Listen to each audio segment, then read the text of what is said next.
បាទសួស្តីបងបងនេះម៉ាក់ស្តេសបែន G3 ហាតែឡើងប្រាប់អញ្ចឹងបញ្ហាឡើងហ្នឹងហើយកុំតាក់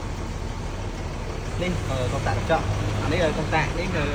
ឡើងប្រាប់អញ្ចឹងវាសអ៊ីណុកស្អាតទៅតែនេះកុំតាក់ទៀតវាតាក់ទៀតវាបិទតា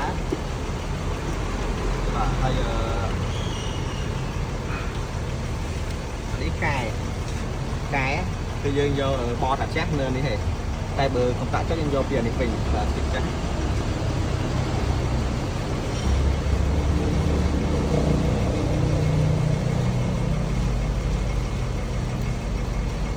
ះឥឡូវតែមើលចុះតែដំណើរការធម្មតាបាទខាងđóចឹងកុំតាក់ហ្នឹងកែឲ្យចុចបានទាំង4អញ្ចឹងអាកុំតាក់នេះបើសិនជាអានេះមានបញ្ហាខូចឆ្កងអីដាក់នេះក៏ដាដែរបានទាំង2បាទ